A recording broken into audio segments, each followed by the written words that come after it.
தமிழக அரசியல் வரலாற்றில் இதுவரை இல்லாத ஒரு கற்பனை கூட செய்து பார்க்க முடியாத மாபெரும் அரசியல் மாற்றங்கள் நிகழத் துவங்கியிருக்கிறது. 2 திராவிட கட்சிகளும் தங்களின் அரசியல் பயணங்களில் 50 ஆண்டுகால திராவிட பாரம்பரியத்தை காப்பாற்றும் வண்ணமாகவும் தங்களுக்கான வாக்கு வங்கிகளை தங்களுக்குள்ளே தக்க வைத்துக் கொள்வதற்கான புதிய யுக்திகளை இப்பொழுது அரங்கேற்ற துவங்கியிருக்கிறார்கள். காலங்காலமாக ஒரு நாணயத்தின் இரு பக்கங்களாக மாறி மாறி தமிழகத்தை ஆண்டு வந்த அதிமுக, திமுக ஆகிய இரு துருவ கட்சிகளும் தற்போது தனித்தனியாக நின்றால் முதலமைச்சர் விஜயின் தாவேகா கட்சியின் அசுர வளர்ச்சியை தடுத்து நிறுத்த முடியாது என்பதை தாமதமாக புரிந்து கொண்டுள்ள சூழலில் தற்போது மு.க. ஸ்டாலினும் எடப்பாடி பழனிசாமியும் தங்களுக்குள் இருந்த பங்காளி சண்டைகளை ஒட்டுமொத்தமாய் முடிவுக்கு கொண்டு வந்து கைகோர்க்கும் ஒரு வரலாற்று விசித்திரம் ஒன்றை அரங்கேற்றப் போவதற்கான அடுத்த கட்ட நகர்வுகளை வேகமாக அரசியல் தளத்தில் நகர்த்தி வருகிறார்கள். மறைமுகமாக விஜயின் தமிழக வெற்றி கழகத்தை வீழ்த்த வேண்டும் என்ற ஒற்றை இலக்குக்காக திராவிட பாரம்பரியத்தின் இருபெரும் இயக்கங்கள் தங்களின் சுயமரியாதைகளை தூக்கி எறிந்துவிட்டு இணைவதற்கான கட்டாயத்திற்குள் தற்போது மறைமுக பேச்சுவார்த்தைகளை தீவிரப்படுத்தி வருகின்றனர். சூரியனின் சுட்டரிக்கும்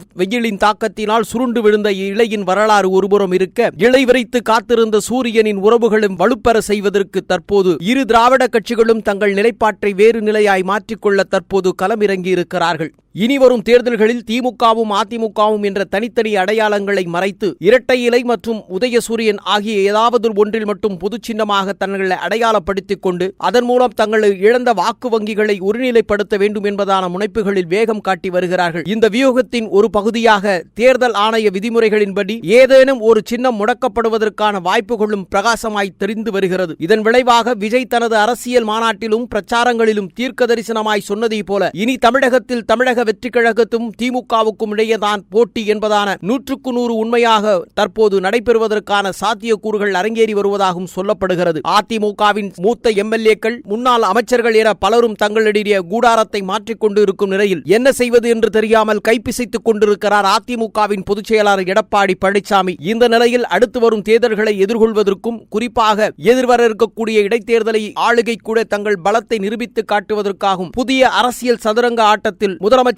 விஜயின் தலைமையிலான கூட்டணியில் ஏற்கனவே பெரும்பாலான ஒட்டுமொத்த முக்கிய கட்சிகளும் இணைந்திருக்கும் நிலையில் அவற்றுக்கு பதிலடி கொடுக்கும் வகையில் தங்களுக்கு வலுவான ஒரு கூட்டணியை அமைப்பதற்கான வியூகங்களை வகுத்து வருகிறார்கள். ஒருவேளை தங்களின் மறைமுக உறவுகளை விமர்சனங்களுக்கு உள்ளாக வேண்டிய நிலை ஏற்பட்டால் என்ன செய்வது என்று தெரியாமல் பொது வேட்பாளராக சிலரை நிறுத்தி தேர்தலின் தங்களின் ஆதரவு நிலைகளை தந்து அதன் மூலமாக வெற்றி வாய்ப்புகளுக்கு பலம் சூட்டிவிட்டு தாவேகாவை வீழ்த்துவதற்கான சூழ்ச்சி வேலைகளிலும் தற்போது 2 திராவிட கட்சிகளும் மறைமுக வேலைகளில் ஈடுபட்டு வருகிறது. சமீபத்தில் நிகழ்ச்சி ஒன்றில் மு.க. ஸ்டாலினுடன் சீமான் சந்தித்து நடந்த பேச்சுவார்த்தையில் நடைபெறவுள்ள இடைத்தேர்தல் களத்தில் சீமானை பொது வேட்பாளராக நிறுத்தி தேர்தல் களத்தில் தங்களுக்கான பலத்தை நிரூபித்து பார்க்கலாமா என்பதான சில அரசியல் சதுரங்க விளையாட்டை துவங்கியிருப்பதாகவும் சொல்லப்படுகிறது. அரசியல் களம் என்பது எப்பொழுதும் தேங்கி நிற்கும் குட்டை அல்ல, அது ஒவ்வொரு நொடியும் சூழல் மாறும் என்பதை பல திருப்பங்கள் நமக்கு தெளிவாக தந்திருக்கிறது. தாவேகாவின் வரவால் தமிழக அரசியலின் 50 ஆண்டுகால பாரம்பரிய கட்டமைப்பையே தற்போது சுக்குநூறாய் உடைத்தெறிந்திருக்கும் சூழலில் பழைய எதிரிகளை எல்லாம் இன்று ஒரே மேடையில் அமர வைப்பது என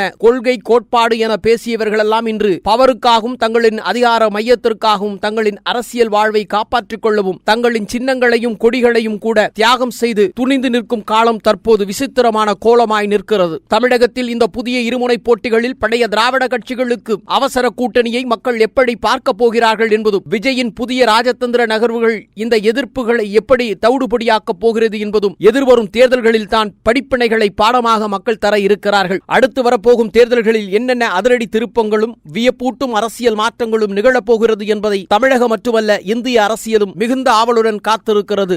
என்ன நகர்வுகள் எப்படி நடக்கிறது என்பதை பொறுத்திருந்து பார்ப்போம்.